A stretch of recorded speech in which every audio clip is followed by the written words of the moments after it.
Hello everyone, कैसे हैं आप सभी। उम्मीद करता हूं सभी स्वस्थ होंगे, ठीक होंगे, आपकी पढ़ाई भी सुचारू रूप से चल रही होगी। प्यारे बच्चों, जो हम टॉपिक जो पढ़ रहे थे हिंदी व्याकरण के अंतर्गत, जिसका नाम था उपसर्ग। क्या नाम था? उपसर्ग। अब उपसर्ग के बारे में हम लोगों ने ये भी बात कर ली थी कि हिंदी भाषा में कुल कितने तरह के उपसर्ग का प्रयोग करते हैं हम लोग। संस्कृत के उपसर्ग, हिंदी के उपसर्ग, विदेशी भाषा के उपसर्ग। और मैंने एक ट्रिक्स और बताई थी आप लोगों को कि हमें केवल ही केवल संस्कृत के उपसर्ग याद रखना है। जो संस्कृत से हम लोग हिंदी भाषा में 22 उपसर्ग लिए थे ना, उनको याद रखना है। और हिंदी और विदेशी भाषा के चक्कर में आप लोगों को बिल्कुल भी नहीं पढ़ना है। और मैंने एक चीज और बताई थी आप लोगों को, याद हो तो, कि जो संस्कृत के उपसर्ग थे ना, उन सभी का अर्थ आप लोगों को याद होना चाहिए, क्योंकि वो बहुत ही ज्यादा महत्वपूर्ण होता है। और आज मैंने कहा था कि आप लोगों को बहुत सारे उदाहरणों की सहायता से मैं आप लोगों को समझाऊंगा कैसे उपसर्ग निकालते हैं, कैसे नहीं निकालते। तो मैं बहुत सारे शब्द हैं मेरे पास, जो आप लोगों को उपसर्ग निकालना है, बताना है, फटाफट बताना है मुझे। मैं कुछ शब्द लिख रहा हूं यहाँ पर, आप लोगों को उपसर्ग निकालना है, ठीक है। उसके बाद मैं आप लोगों को चर्चा करूंगा बाद में। आप उपसर्ग निकालते जाइए, फिर हम लोग एक साथ सभी में उपसर्ग निकाल लेंगे, ठीक है। हाँ, सभी को निकालना है बेटा, निकालते जाइए, बताइए क्या होगा क्या नहीं होगा।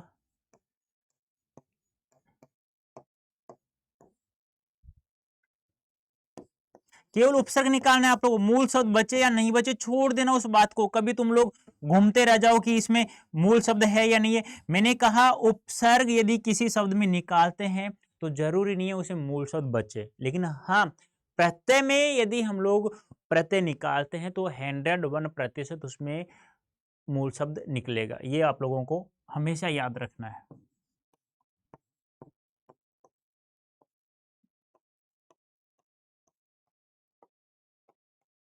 ये कुछ शब्द है मेरे पास, तो आप लोगों को इसमें उपसर्ग निकालना है। देखो ध्यान से देखना है, यहां उपसर्ग क्या है, यहां हम लोग संधि विच्छेद करेंगे तो क्या हो जाएगा? वी। वी धन आस। देखो मैं दोनों चीजें समझा रहा हूं आप लोगों को।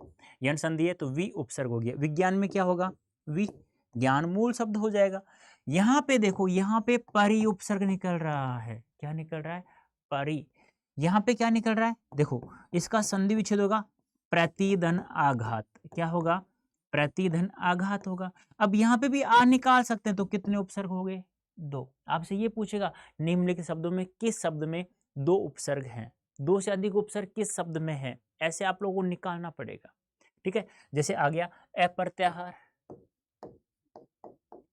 अप्रत्याहार, ये आ गया। अब देखो यहाँ पे दो से ज्यादा, ए धन, प्रति धन, आ धन, हार। हार मूल शब्द हो गया, आ उपसर्ग, प्रति उपसर्ग और ए उपसर्ग। इस प्रकार से देखो यहाँ पे आ उपसर्ग हो गया, रम्यान रमाना।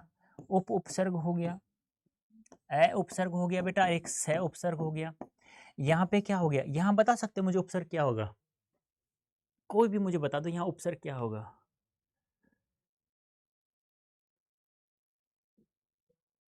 अनु होगा या अन होगा?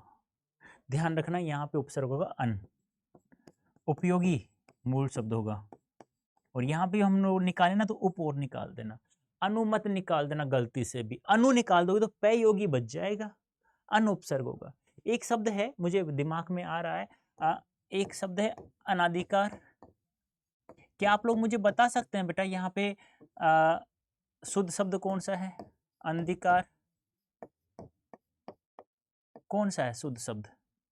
बता सकते हैं मुझे? तो ध्यान रखना यहाँ पे ये अशुद्ध है, ये शुद्ध है। यहाँ पे क्या है?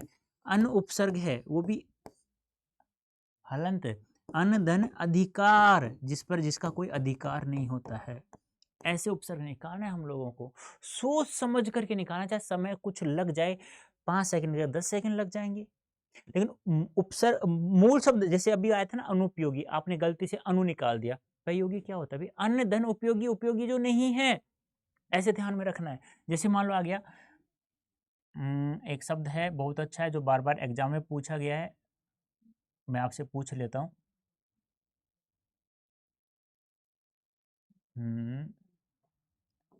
अब्ज। और ऐसा ही एक शब्द और है अब्ध। दोनों एक जैसे शब्द है ना, निकल जाते हैं दोनों। तो यहाँ देखो क्या है? अप धन जय। यहाँ देखो अप धन द। अब देखो यहाँ पे ये ऐसे पूछा गया था, यहाँ पे मुझे कंफर्म तो याद नहीं है कि उपसर्ग किस शब्द में नहीं है।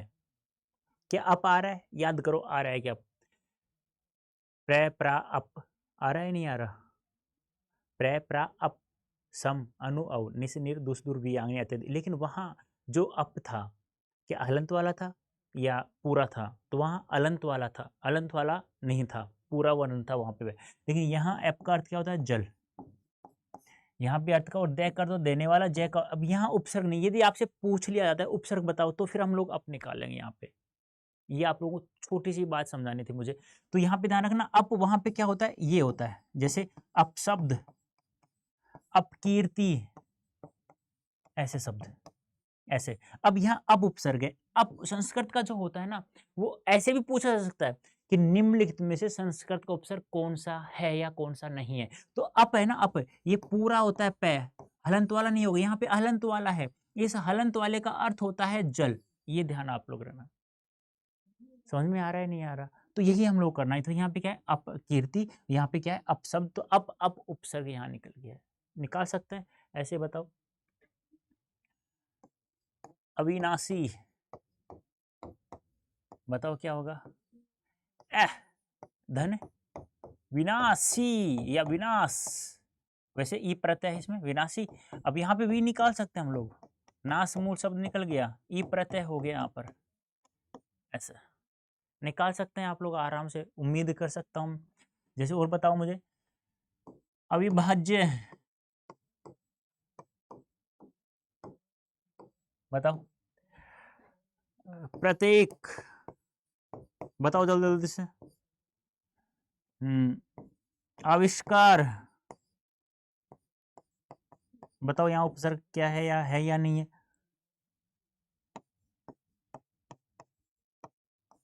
संज्ञा,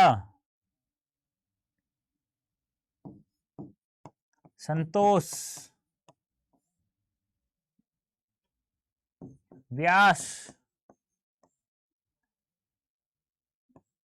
प्रयास, बताओ यहाँ पे क्या होगा?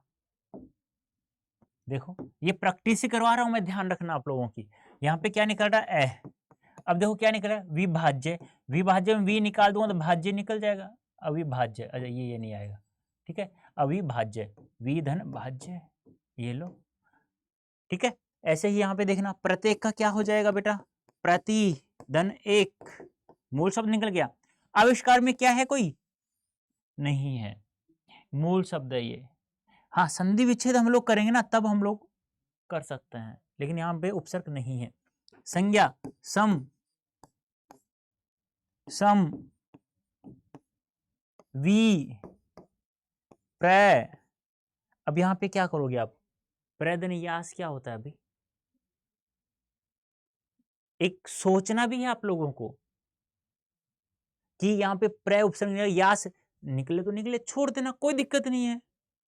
आपको तो केवल उपसर्ग निकालना सीखना है। तो प्रे निकल रहा है तो निकल रहा है, निकलने दो, उसे क्या दिक्कत है? जैसे मान लो आ गया व्याकरण,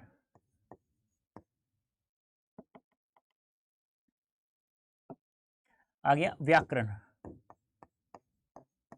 व्यवहार, व्युत्पत्ति, बताओ क्या होगा? व्याकरण में क्या हो जाएगा? वी धन आकरण, आ निकाल दो, करण मूल शब्द हो गया। ऐसे ही व्यवहार में क्या हो जाएगा? वी धन आओ धन आर। व्युत्पत्ति में क्या हो जाएगा? वी धन, अब यहाँ पे देखो उत्पत्ति बच गया। अब यहाँ पे क्या हो जाएगा? उद धन पत्ति, ये ध्यान रखना, उद उपसर्ग हो गया। देखो प्र प्रा अपसम सु उद उप, याद है ना आप लोगों को? ऐसे हम लोगों को करना होगा। जैसे बहुत सारे कल भी मैंने समझाए थे आप लोगों को उपसर्ग के बहुत सारे उदाहरण, आज ही मैंने समझाया। उम्मीद करता हूँ आप लोग, अब यदि आप लोग क्या करना है, आप लोगों को अभ्यास करना है। जितना अभ्यास करोगे, जितने शब्दों का अभ्यास करोगे ना, उतना ही क्लियर होता हुआ चला जाएगा आप लोगों के पास। यदि अभ्यास नहीं करे ना बेटा, तो फिर दिक्कत आएगी उपसर्ग में आप लोगों को। जितने भी शब्द हो ना, उन शब्दों को सभी का निकाल दो, अभ्यास करते रहो। जो शब्द में नहीं आए आप लोगों को, इसमें दिक्कत आ रही है, उसे कमेंट बॉक्स में लिख के मेरे पास भेज देना। या कमेंट बॉक्स में भी नहीं लिखो तो मैं बार बार आप लोगों को एक कोड बताता हूँ ना, Y551, इस कोड का प्रयोग करो। आप किसी बैच में ज्वाइन होंगे ना, XYZ कोई भी बैच में, चाहे कोई भी डोमेन सब्जेक्ट हो आपका, हिंदी अवश्य उसके साथ मिलेगा आप लोगों को। तो आप लोगों को क्या करना है, इस कोड का प्रयोग करना है। और इस कोड का प्रयोग मैंने बताया था आप लोगों को केवल महापैक में यूज करना है। कहाँ यूज करना है, महापैक में। ऐसे अड्डा 24 से टाइप कर लेंगे, गूगल ओपन करने के बाद में पहली साइट है इस पे सेलेक्ट कर लेंगे हम लोग। फिर हमें जाना है कहाँ, ऑल कोर्सेज में। कहाँ जाना है बेटा, ऑल कोर्सेज में जाना है। उसके बाद जाना है हमें कहाँ, अंडरग्रेड एंट्रेंस एग्जाम में। उसके बाद जाना है सीयूईटी में। अब यहाँ देखो, ये जो जितने भी कोर्सेज है ना, इन सभी की एक फिक्स वैलिडिटी होती है, लेकिन महापैक जो होता है ना, ये आपके एग्जाम के बाद तक भी रहेगा। और जितने भी कोर्स आ रहे हैं ना, ये अभी मैंने दिखाए थे आप लोगों को, अर्जुन बैच, सूर्य एम्बिशन बैच, आप लोगों के पास सारथी बैच, समर्थ बैच, श्रेष्ठा बैच, ये सब आपको फ्री ऑफ कॉस्ट मिलते हैं श्रेष्ठा इसके अंतर्गत, महापैक के अंतर्गत। अब यहाँ पे दो प्रकार के महापैक है, एक तो विद बुक वाला है, एक विदाउट बुक्स वाला है। तो हमें क्या करना है बेटा, यहाँ पे विद बुक को सेलेक्ट करना है, क्योंकि विद बुक का मतलब क्या होता है कि फिजिकल बुक्स हमारे द्वारा लिखी हुई आपके घर पर पहुंचाई जाएंगी, जो आप लोग एड्रेस हमें पहुंचाएंगे।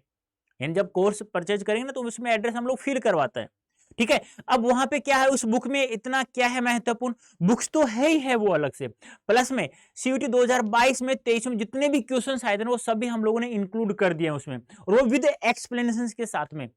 आप लोग कोई दिक्कत नहीं आएगी, क्योंकि आप लोगों को पता है प्रत्येक पेपर में, कोई पेपर उठा लो आज तक का, 60% प्रीवियस ईयर्स के क्वेश्चंस आते हैं प्रीवियस जो आ चुके हैं पहले एग्जाम में। अब यहाँ आप लोग अपना अपना जो सब्जेक्ट है वो सेलेक्ट करना है, यानी डोमेन सब्जेक्ट क्या है आपका। मान लो आपका कॉमर्स है, विद बुक्स में जाना है आपको, नहीं वरना फिजिकल, विदाउट बुक्स में लोगे तो आपके पास फिजिकल बुक्स नहीं पहुंचाई जाएगी, ठीक है। तो यहाँ आप लोगों को कोड यूज करना है, ठीक है। यहाँ पे बाय नाउ पे, अब देखो यहाँ पे ये लगा हुआ है, पहले से यहाँ कोड लगा हुआ है मून, इसे आप रिमूव कर देंगे। अभी मैं बताऊंगा कैसे क्या होता है। अब देखो, मैंने यहाँ पे कोड यूज किया Y551, क्या किया, Y551। जैसे मैं अप्लाई करूंगा यहाँ से, अब देखो यहाँ पे कितने का पड़ रहा है, 12,449 का पड़ रहा है। ध्यान से सुनना बेटा, कितना का पड़ रहा है, 12,449 का पड़ रहा है ना। अब यहाँ पे देखो, आप लोगों ने पहले ये अप्लाई किया हुआ था मून, अब देखो यहाँ पे कितने का पड़ा, 12,749। यदि आप ये अप्लाई करते हैं तो ये आपको अप्लाई नहीं करना है, आपको अप्लाई करना है ये वाला Y551, जिससे आपको मैक्सिमम डिस्काउंट प्राप्त हो। तो कितने का पड़ रहा है, 12,449 रुपए का पड़ रहा है आप लोगों को। ये आपको ध्यान में रखना है। अब इसके फायदे क्या हैं कि सर जी उन कोर्सेज में बेटा 3,000 मात्र 3,000 रुपए का डिस्काउंट है, डिफरेंस है, ठीक है। उसमें आप लोगों को क्या 12th क्लास की तैयारी करवाई जाएगी, प्रत्येक बैच आपको फ्री में मिल रहा है। जो भी हम लोग सीयूटी 2024 के एग्जाम तक जब भी लॉन्च करेंगे, महापैक में आपको फ्री ऑफ कॉस्ट मिल जाएगा। प्रत्येक टेस्ट सीरीज आपको फ्री ऑफ कॉस्ट मिल रही है। एग्जाम के बाद तक भी, जब सीयूटी का एग्जाम दे दोगे आप लोगों के पास, आप लोग दे दोगे एग्जाम, उसके बाद भी आप लोगों के पास बहुत सारी इंफॉर्मेशन ऐसी हैं जो आपको नहीं पता, जो हम आप लोगों को बताएंगे कि प्रेफरेंस सीट किस प्रकार से भरना है, किस प्रकार से कौन से कॉलेज का अपर रखना है, कौन से को नीचे रखना है आप लोगों को, किस प्रकार से कॉलेज पर, बहुत सारी इंफॉर्मेशन देनी है आप लोगों को, वो सब महापैक में मिलेंगे। क्योंकि और जैसे श्रेष्ठा, अर्जुन, ये बैच आप लोग परचेज करते हैं तो वो तो क्या होता है, फिक्स समय के लिए होता है, 3 महीने 4 महीने के लिए। तो आप लोगों को क्या करना है, विद बुक में जाना है और महापैक ज्वाइन करना है हमारे साथ, ठीक है। और कोड याद रखना है Y551। तो उम्मीद करता हूं उपसर्ग का टॉपिक मेरी तरफ से समाप्त हो चुका है। यदि आप लोग बार बार अभ्यास करेंगे तो आप लोगों को कोई दिक्कत नहीं आएगी। तो प्यारे बच्चों, अभी के लिए इतना ही। धन्यवाद, थैंक यू सो मच।